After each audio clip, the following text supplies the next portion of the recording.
Hello, hello, hello, everyone, and welcome to Sunday's edition of Divine Femininity United. I am your girl, Dr. Bianca, Miss B. Lee, and we are here for our Sunday collective reading of the amazing book, A Wrinkle in Time. You all, guess what? I have some sad news. Today is the finale of this book, y'all. My goodness, it started so good. It's been so good. And man, oh man, oh man, I'm loving every single bit of it. But I will say, I am super excited because we get to bring a close to the wonderful story that this is, and we get to really round up and finish up the storyline and what the adventure that these kids are going on at the end of this. Okay, and then once we finish with this book today, I'm going to introduce our next book that we will be reading starting next Sunday, and it's going to be amazing. I'm telling you, you all are going to, oh my god, this journey is awesome. I love it. I am definitely grateful for my role. I'm grateful for my task. I'm grateful for the call that's on me to lead this journey. You know what I mean? It's so humbling and amazing, and I don't know. It's just it's mind blowing. I just love this journey. I really do. But in any case, I'm gonna end the sappiness, okay? And then I'm gonna go ahead and get us started because I know it is Super Bowl Sunday, and for those who actually enjoy NFL football like I do, like my family does, especially my father and my brothers. Oh my goodness, it's like I already know they got bets out here. I already know they got real crazy dialogue going on right now. It's insane. Okay. So I'm going to go ahead and wrap this up. We're going to do the finale here, which is not going to take long at all. And we're going to release you so you can enjoy your Super Bowl festivities and all of those good things. For those who are tuned in to us right now live, thank you for being here. I appreciate you very much so. We are airing live on multiple platforms: Clubhouse, the Facebook, YouTube, Twitter, LinkedIn. We're everywhere right now. So I thank you all for your presence. And also, you already know at any point that you hear something in this reading, in the today's finale, that sticks out to you, share it. That's what the chat is there for. The comment section is there for you to utilize it, share your thoughts, share your feelings, share all of it, okay? And I would love the greatest share. I would love for you to share to your people, to your loved ones, so that we can have some company here, okay? Without further ado, we're going to go ahead and get started with the finale. Oh, the finale, you all, of A Wrinkle in Time. Chapter 12, entitled The Foolish and the Weak. Meg could see nothing, but she felt her heart pounding with hope. With one accord, all the beasts rose to their feet, turned toward one of the arched openings, and bowed their heads and tentacles in greeting. Mrs. Whatsit appeared, standing between two columns. Beside her came Mrs. Who. Behind them, a quivering of light. The three of them were somehow not quite the same as they had been when Meg had first seen them. Their outlines seemed blurred. Colors ran together as in a wet watercolor painting. But they were there. They were recognizable. They were themselves. Meg pulled herself away from Aunt Beast, jumped to the floor, and rushed at Mrs. Whatsit. But Mrs. Whatsit held up a warning hand, and Meg realized that she was not completely materialized, that she was light and not substance. And embracing her now would have been like trying to hug a sunbeam. We had to hurry, so there wasn't quite time. You wanted us? Mrs. Whatsit asked. The tallest of the beasts bowed again and took a step away from the table and toward Mrs. Whatsit. It is a question of the little boy. Father left him, Meg cried. He left him on Kamazat's. Appallingly, Mrs. Whatsit's voice was cold. And what do you expect us to do? Meg pressed her knuckles against her teeth so that her braces cut her skin. Then she flung out her arms pleadingly. But it's Charles Wallace. It has him, Mrs. Watson. Save him, please save him. You know that we can do nothing on Kamazats, Mrs. Watson said, her voice still cold. You mean you'll let Charles be caught by it forever? Meg's voice rose shrilly. Did I say that? But we can't do anything. You know we can't. We tried. Mrs. Watson, you have to save him. Meg, this is not our way, Mrs. Watson said sadly. I thought you would know that this is not our way. Mr. Murry took a step forward and bowed, and to Meg's amazement, the three ladies bowed back to him. I don't believe we've been introduced, Mrs. Watson said. It's father. You know it's father. Meg's angry impatience grew. Father, Mrs. Watson, Mrs. Who, and Mrs. Which. I'm very glad to, Mr. Murry mumbled, then went on. I'm sorry, my glasses were broken and I can't see you very well. It's not necessary to see us, Mrs. Watson said. If you can teach me enough more about the tesseract so that I can get back to Kamazats. What then? Came Mrs. Witch's surprising voice. I would try to take my child away from it. And you know that you will not succeed. There's nothing left except to try. Mrs. Watson spoke gently. I'm sorry, we cannot allow you to go. Then let me, Calvin suggested. I almost got him away before. Miss Watson shook her head. No, Calvin. Charles has gone even deeper into it. You will not be permitted to throw yourself in with him. For that, you must realize, is what would happen. There was a long silence. All the soft rays filtering into the great hall seemed to concentrate on Mrs. Watson, Mrs. Who, and the faint light that must be Mrs. Witch. No one spoke. One of the beasts moved a tendril slowly back and forth across the stone tabletop. At last, Meg could stand it no longer, and she cried out despairingly. Then what are you going to do? Are you just going to throw Charles away? Mrs. Witch's voice rolled formidably across the hall. Silence, child. But Meg could not be silent. She pressed closely against Aunt Beast, but Aunt Beast did not put the protecting tentacles around her. I can't go, Meg cried. I can't. You know that. Did anybody ask you to? The grim voice made Meg's skin prickle into goose flesh. She burst into tears. She started beating at Aunt Beast like a small child having a tantrum. Her tears rained down her face and spattered Aunt Beast's fur. Aunt Beast stood quietly against the assault. All right, I'll go, Meg sobbed. You know you want me to. We want nothing from you that you do without grace, Mrs. Watson said, or that you do without understanding. Meg's tears stopped as abruptly as they had started. But I do understand. She felt tired and unexpectedly peaceful. Now the coldness that under Miss Aunt Beast's ministration had left her body had also left her mind. She looked toward her father, and her confused anger was gone, and she felt only love and pride. She smiled at him, asking forgiveness, and then pressed up against Aunt Beast. This time, Aunt Beast's arm went around her.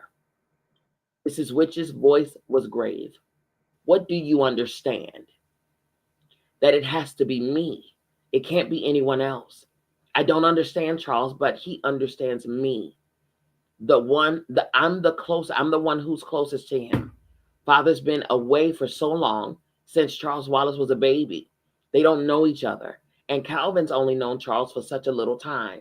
If it had been longer, then he would have been the one. But, oh, I see. I understand. It has to be me. There isn't anyone else. Mr. Murry, who had been sitting, his elbows on his knees, his chin on his fist, rose. I will not allow it. Why? Mrs. Witch demanded. Look, I don't know what or who you are, and at this point, I don't care. I will not allow my daughter to go alone into this danger. Why? You know what the outcome will probably be, and she's weak, now weaker than she was before. She was almost killed by the thing. I fail to understand how you can even consider such a thing. Calvin jumped down. Maybe it's right about you, or maybe you're in league with it. I'm the one to go if anybody goes. Why did you bring me along at all? To take care of Meg? You said so yourself. But you have done that, Mrs. Watson assured him. I haven't done anything, Calvin shouted. You can't send Meg. I won't allow it. I'll put my foot down. I won't permit it. Don't you see that you're making something that is already hard for Meg even harder? Mrs. Watson asked him. Unbeast turned tentacles towards Mrs. Watson. Is she strong enough to test her again? You know what she has been through. If Witch takes her, she can manage, Mrs. Watson said. If it will help, I could go too and hold her. Unbeast's arms around Meg tightened. Oh, Unbeast, Meg started. But Mrs. Watson cut her off. No, I was afraid not, Unbeast said humbly. I just wanted you to know that I would. Mrs. Watson? Mr. Murry frowned and pushed his hair back from his face. Then he shoved with his middle finger at his nose as though he were trying to get spectacles closer to his eyes. Are you remembering that she is only a child? And she's backward, Calvin bellowed. I resent that, Meg said hotly, hoping that indignation would control her trembling. I'm better than you at math, and you know it. Do you have the courage to go alone? Mrs. Watson asked her. Meg's voice was flat. No, but it doesn't matter. She turned to her father and Calvin. You know it's the only thing to do. You know they'd never send me alone if... How do we know they're not in league with it? Mr. Murry demanded. Father! No, Meg, Mrs. Watson said. I do not blame your father for being angry and suspicious and frightened. And I cannot pretend that we are doing anything but sending you into the gravest kind of danger. I have to acknowledge quite openly that it may be a fatal danger. I know this, but I do not believe it. And the happy medium doesn't believe it either. Can't she see what's going to happen? Calvin asked. Oh, not in this kind of thing. Mrs. Watson sounded surprised at his question. If we knew ahead of time what was going to happen, we'd be like the people on Kamazats, with no lives of our own, with everything all planned and done for us. How can I explain it to you? Oh, I know. In your language, you have a form of poetry called the sonnet. Yes, yes, Calvin said impatiently. What's that got to do with the happy medium? Kindly pay me the courtesy of listening to me. Mrs. Watson's voice was stern, and for a moment Calvin stopped pawing the ground like a nervous colt. It is a very strict form of poetry, is it not? Yes.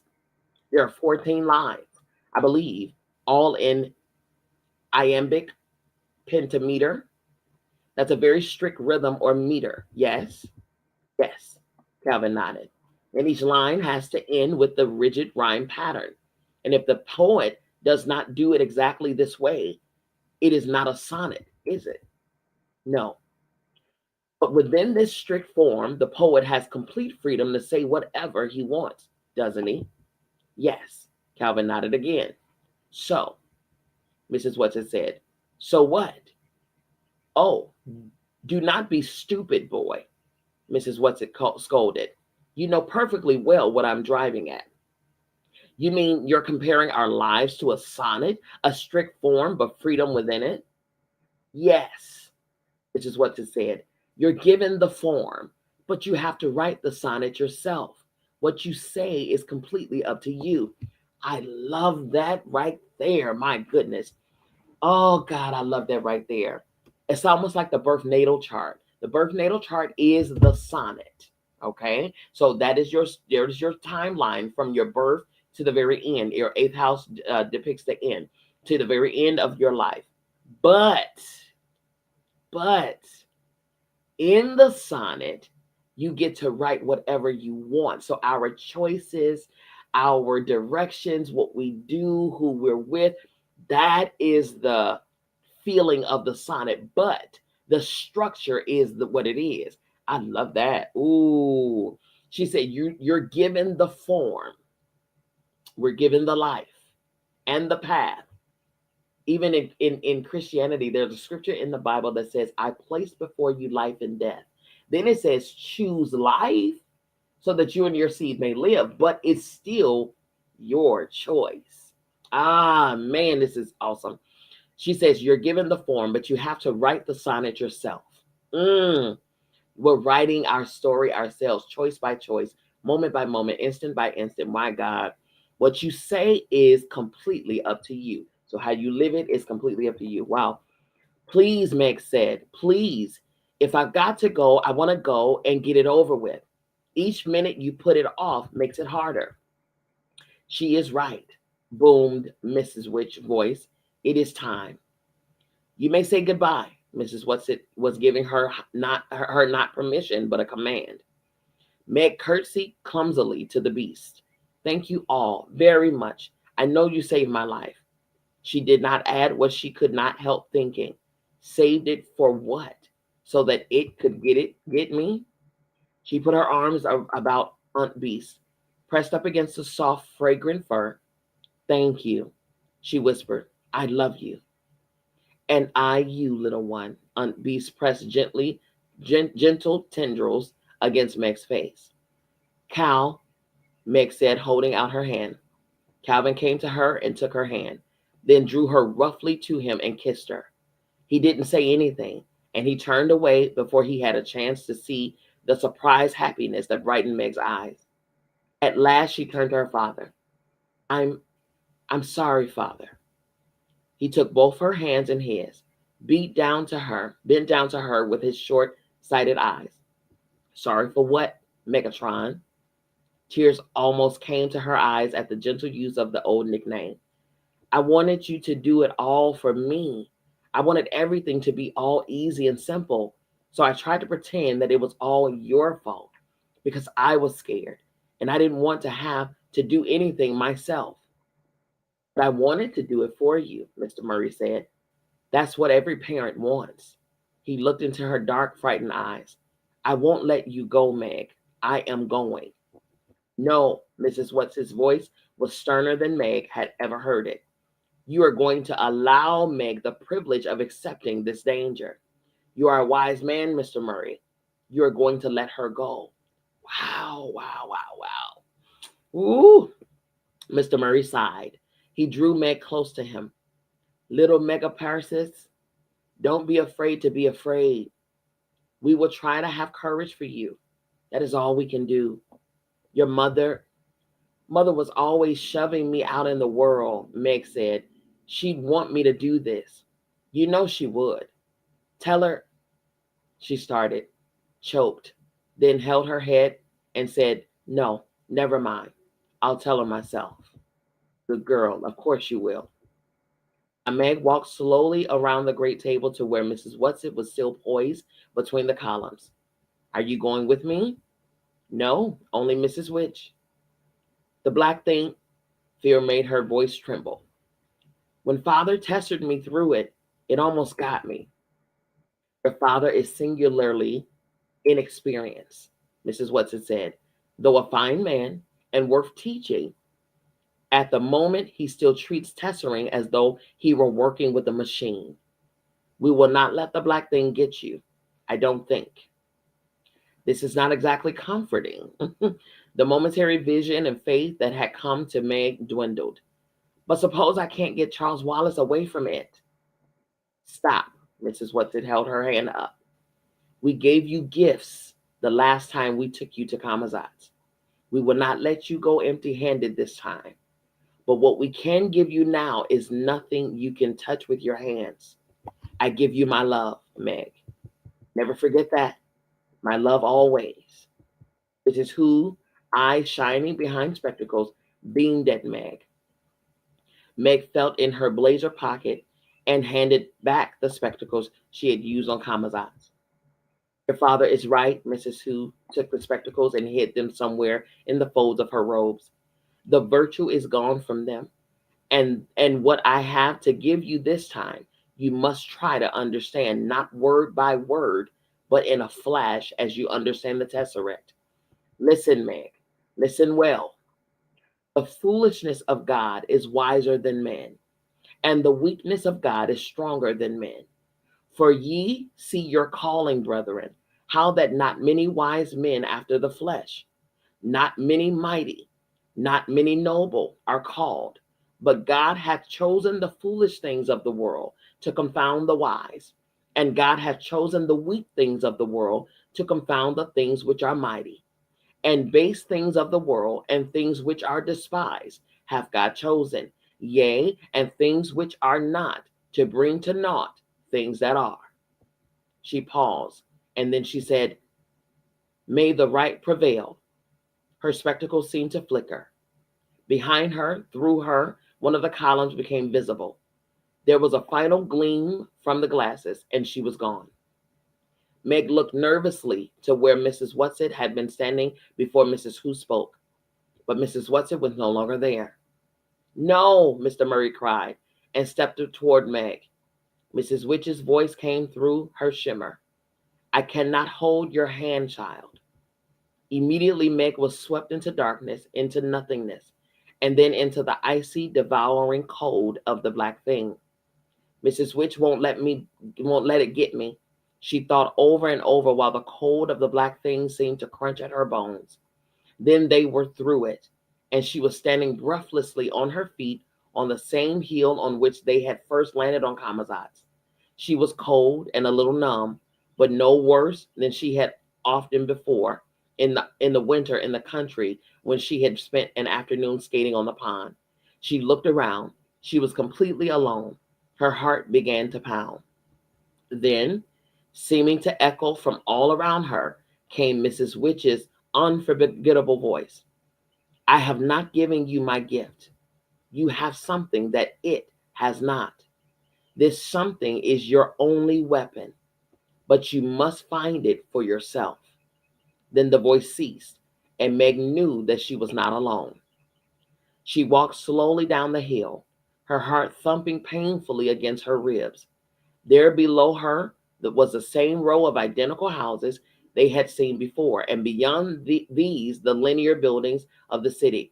She walked along the quiet street. It was dark, and the street was deserted. No children playing ball or skipping rope. No mother figures at the door. No father figures returning from work.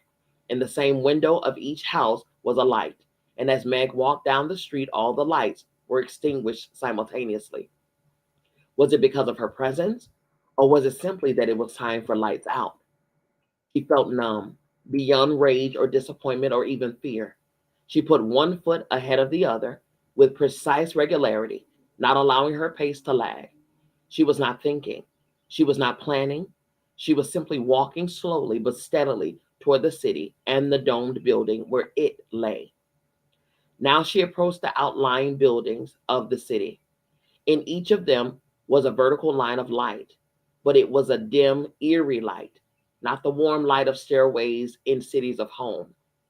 And there were no isolated, brightly lit windows where someone was working late or an office was being cleaned. Out of each building came one man, perhaps a watchman, and each man started walking in the width of the building. They appeared not to see her. At any rate, they paid no attention to her whatsoever, and she went on past them. What have I got that it hasn't got? She thought suddenly. What have I possibly got? Now she was walking by the tallest of the business buildings, more dim vertical lines of light. The walls glowed slightly to give a faint illumination to the streets. Central Intelligence was ahead of her. Was the man with red eyes still sitting there, or was he allowed to go to bed? But this was not where she must go. Though the man with red eyes seemed the kind old gentleman he claimed to be when compared with it, but he was no longer of any consequence in search for Charles Wallace. She must go directly to it. It isn't used to being resisted. Father said that's how he managed, and how Calvin and I managed as long as we did. Father, save me then. There's somebody here to save me now. I have to do it myself. I have to resist it by myself. Is that what I have to have that it hasn't got? No, I'm sure it can resist. It just isn't used to having another or other people resist. Central Intelligence blocked with its huge rectangle the end of the square. She turned to walk around it, and almost imperceptibly her steps slowed. It was not far to the great dome which housed it. I'm going to Charles Wallace. That's what's important. That's what I have to think of. I wish I could feel numb again the way that I did at first. Suppose it has him somewhere else. Suppose he isn't there. I have to go there first anyway. That's the only way I can find out.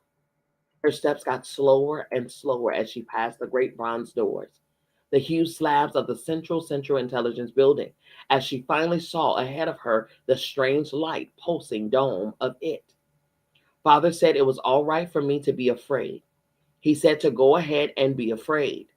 And Mrs. Who said, I don't understand what she said, but I think it was meant to make me not hate being only me and me being the way I am. And Mrs. Whatsit said to remember that she loves me. That's what I have to think about. Not about being afraid or not as smart as it. Mrs. Whatsit loves me. That's quite something to be loved by someone like Mrs. Whatsit. She was there. No matter how slowly her feet had taken her at the end, they had taken her there.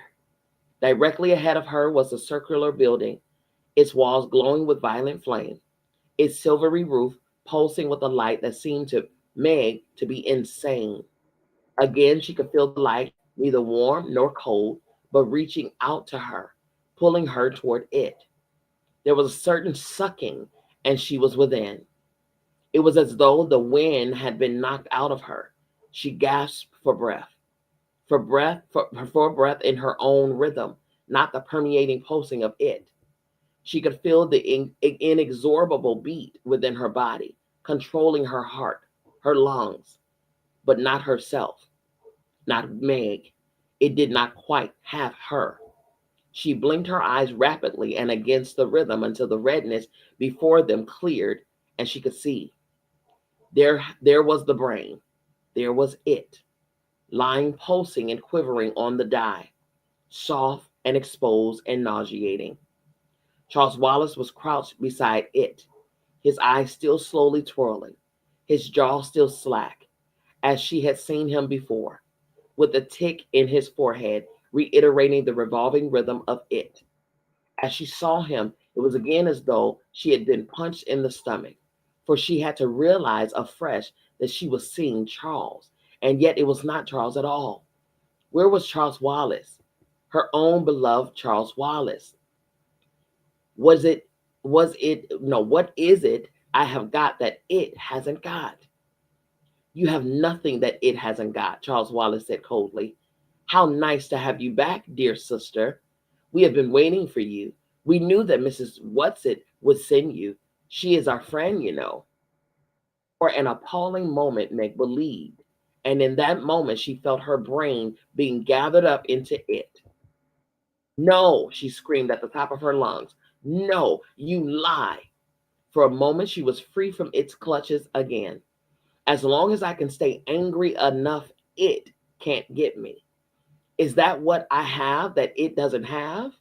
Nonsense, Charles Wallace said. You have nothing that it doesn't have. You're lying, she replied, and she felt only anger towards this boy who was not Charles Wallace at all. No, it was not anger. It was loathing.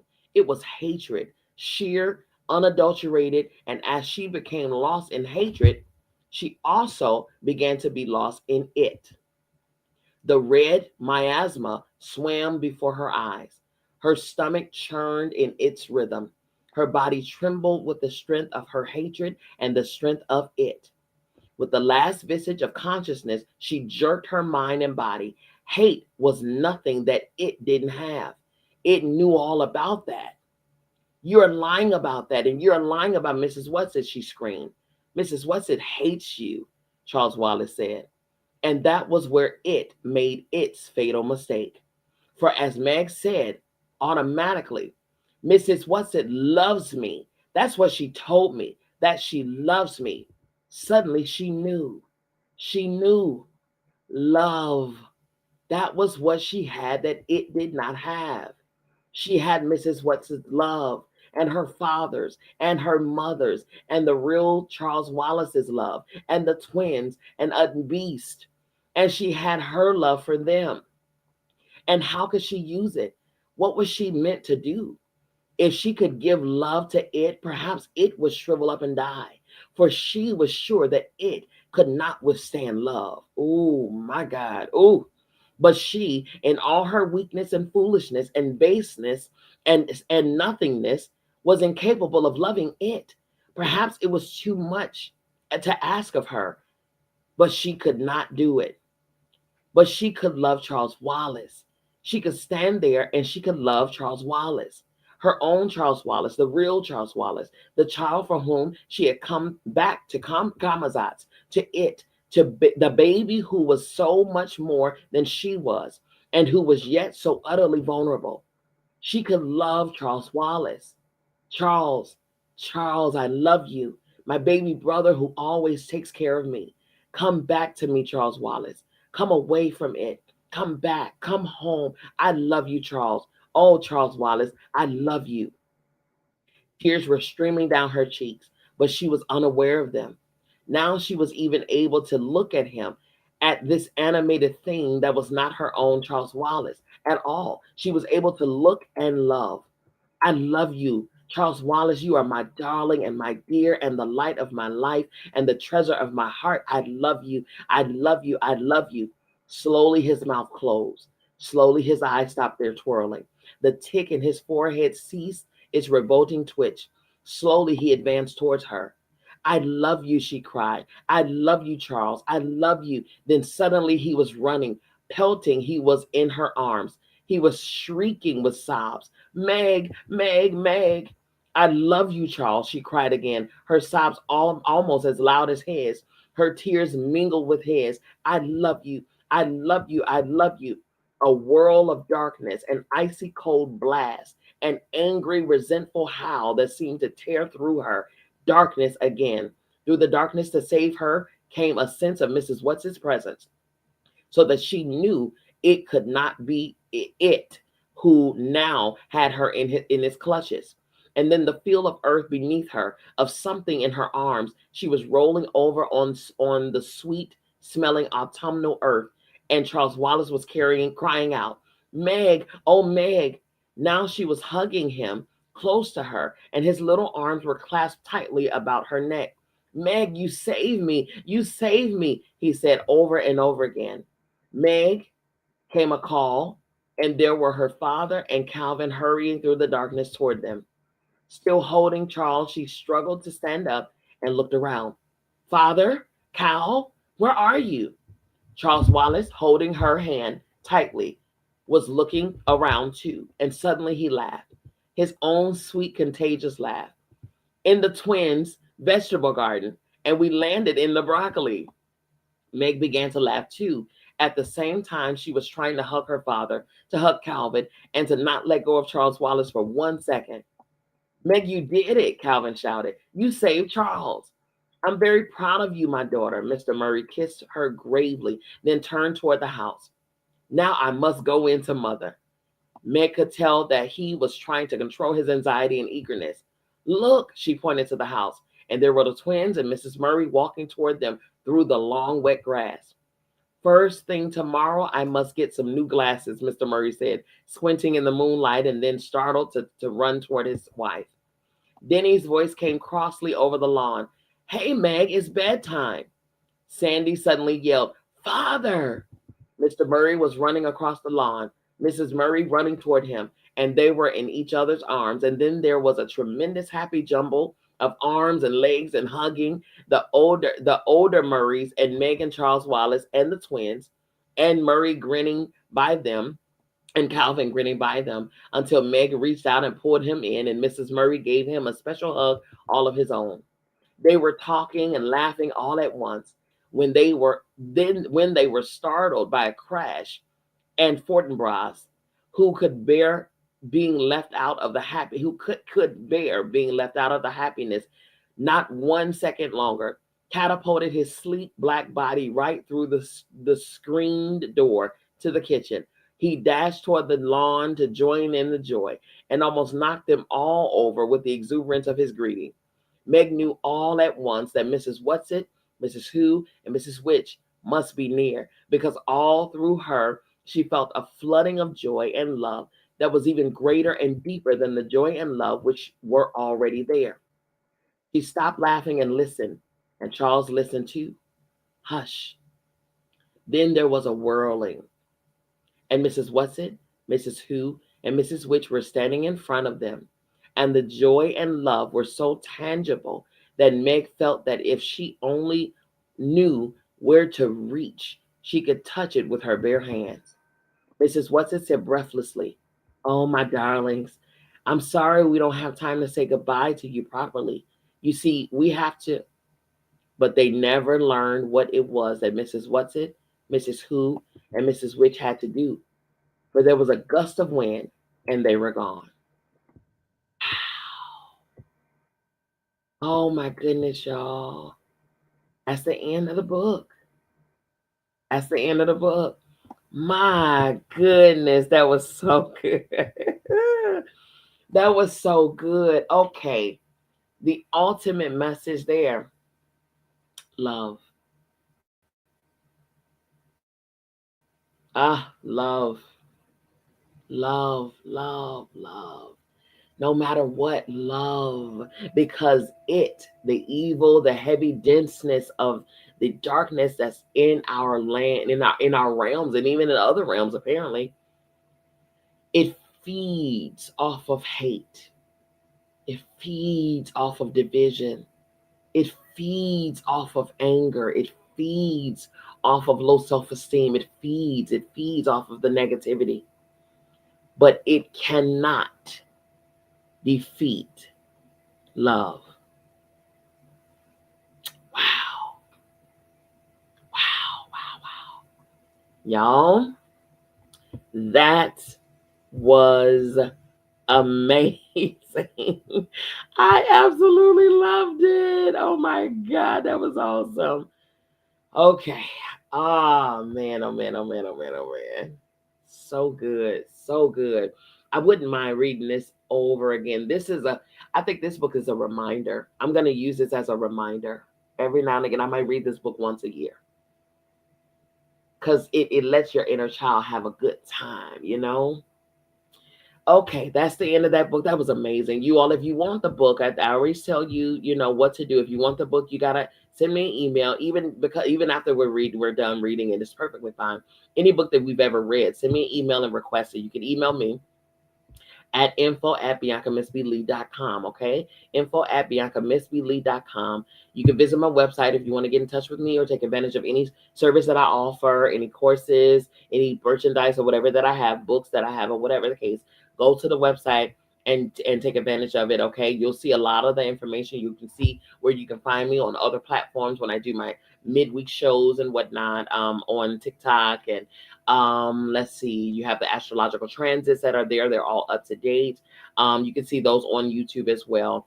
It's so many things. Okay, just go and take advantage of all of the platforms that you see. Follow me. Speaking of platforms, follow me on social media: Instagram, Facebook, YouTube, LinkedIn, Twitter, TikTok. Is all under this name that's on the screen for those who are watching via video. And on Clubhouse, you can just tap my website above my head and you'll be there. You'll be able to get to wherever I am. Okay, and you can search me on all platforms. Dr. Bianca Miss B Lee. Miss B is in quotations. Okay, Dr. Bianca Miss B Lee. Okay, so go there, follow, so that you don't miss anything that's going on.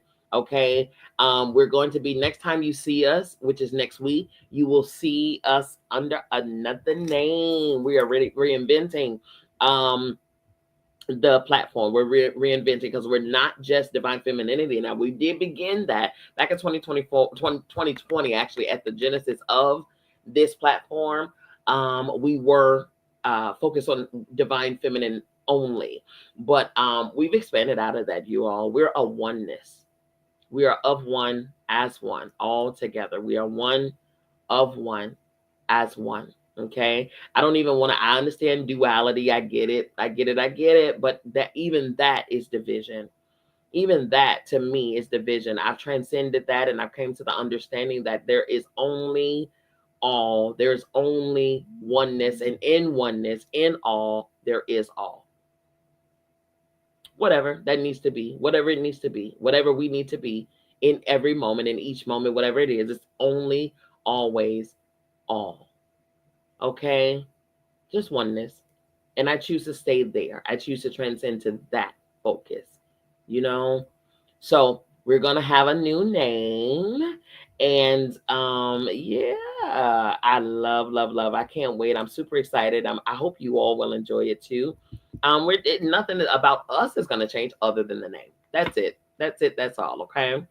Alrighty, you all, listen, it is Super Bowl Sunday, okay? Just a quick announcement. Next week, starting next Sunday, there will be no session on Tuesday. You know, I always give you a break, okay? There will be no session on Tuesday. So starting Sunday, you all, we will be starting the new book, The Seat of the Soul. The Seat of the Soul, written by Gary Zukav. Okay, so listen, if you want your copy, I told you what to do. Email me requesting your copy, okay? You can email me at the email address that is on the screen for those who are watching via video. And for those on Clubhouse, you can email me at info@biancamissblee.com, okay? Listen, you do not want to miss that start of that book. You want to go with us, join us or whatever. And even if you can't join with us, you know, get your book. That way you can read it on your own. It's an ebook copy. It's free of charge to you. Of course, yes, we are a 501c3 nonprofit organization. We do accept donations. They are welcome, but they are not required, okay? Anything that we have here, you are more than welcome to have it at your own disposal. You just let me know and we'll get it over to you, okay? All righty, you all, that is it for today. The Super Bowl happens. It's going down in just under 1 hour, in about 45 minutes. I am working on a meatless seafood boil, okay? No seafood, meatless boil, okay? It's paying homage to the New Orleans, because that's where they having the Super Bowl at. Paying homage to the New Orleans. So we're gonna get down with the Old Bay and get down with the Creole season. You feel me? So that's what I'm doing right now as we speak. Okay, my corn and my eggs and my potatoes, and I have some vegan sausage that I'm going to sear up and put it in. I gotta make my little boil sauce, and ooh, child, is going down. Okay, so you all have a phenomenal Sunday. Enjoy the Super Bowl. Have a great time. I'm not studying either one of these teams because neither one of my teams is playing. I'm here for the commercials. I'm here for the food, and I am here for Kendrick Lamar's halftime show. Thank you. Okay. Alrighty, you all, listen. This is the end of today. I thank you all so very much. I love you. I mean it. There is absolutely, positively nothing you can do about it. Don't you even try it. We will see you back here on Divine. Divine Femininity United as of right now, okay? Formerly known as. We will see you back here on the podcast formerly known as Divine Femininity United, okay? I will talk to you all soon. Y'all have a phenomenal Sunday. Peace.